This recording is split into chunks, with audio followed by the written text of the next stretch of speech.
दोस्तों इस वीडियो में कतर के बारे में कुछ लेटेस्ट अपडेट आप लोगों के साथ में शेयर करने वाला हूं। तो चलिए इस वीडियो को हम कंटिन्यू करते हैं। आज का पहला रेफरेंस यहां पर आप लोगों को नजर आ रहा होगा।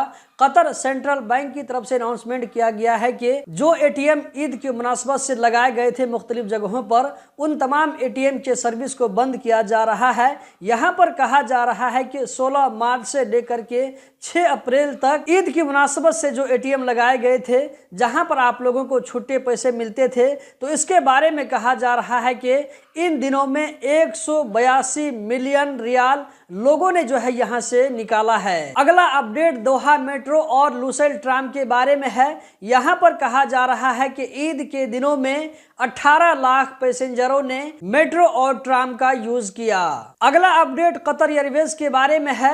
यहां पर रेफरेंस आप लोगों को नजर आ रहा होगा। कतर एयरवेज की तरफ से कहा जा रहा है कि वर्ल्ड में कतर एयरवेज ऐसी पहली फ्लाइट है जहां पर स्टारलिंक के जरिए इंटरनेट प्रोवाइड किया जा रहा है। मजीद कहा जा रहा है कि आगे आने वाले दिनों में जल्द ही तमाम फ्लाइट पर इंटरनेट को लगा दिया जाएगा, जिससे आने जाने वाले पैसेंजरों को बहुत ही आसानी होगी। हम बढ़ते हैं अगले अपडेट की जानिब। यहाँ पर रेफरेंस नजर आ रहा होगा।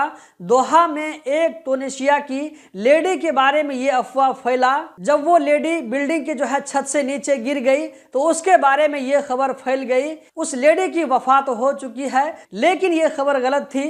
तुनिसिया कम्युनिटी की तरफ से बाद में कहा गया कि वो जो है लेडी अभी तक जिंदा है, जिसका इलाज एक हॉस्पिटल में चल रहा है और वो जो है एम्बेसी की निगरानी में है। अगला अपडेट भी कतर एयरवेज के बारे में है। यहाँ पर रेफरेंस आप लोगों को नजर आ रहा होगा। जिन पैसेंजरों का 12 घंटा से लेकर के 96 घंटा तक का जो है बीच में होल्ड होता है, तो ऐसे पैसेंजरों को कतर एयरवेज की तरफ से एक बहुत ही अच्छा ऑफर दिया जा रहा है। वो ये कि दोहा में 4 रात तक के लिए रुक सकते हैं, जिसका प्राइस $14 से शुरू होकर के $348 तक होगा पर नाइट के हिसाब से, जिसमें ये लोग दोहा घूम फिर सकते हैं। दोस्तों हम बढ़ते हैं अगले अपडेट की जानिब। यहाँ पर आप लोगों को वेंडम प्लेस लुसेल नजर आ रहा होगा। इसके बारे में कहा जा रहा है कि यहाँ पर पार्किंग एरिया में धुआं उठता हुआ देखा गया। जैसे ही इसके बारे में सिविल डिफेंस वालों को खबर मिली तो उन्होंने जो है बर वक्त कार्रवाई करते हुए यहाँ पर किसी भी बड़े हादसा को होने से जो है बचा लिया गया। किसी तरह का जो है कोई जानी नुकसान या ये कि और भी जो है नुकसान सामने नहीं आया है। दोस्तों इस वीडियो में इतना ही। कतर के बारे में हर छोटी बड़ी खबर से बाखबर रहने के लिए गल्फ एक्सपर्ट यूट्यूब चैनल को सब्सक्राइब करें, वीडियो को लाइक करें। बहुत बहुत शुक्रिया।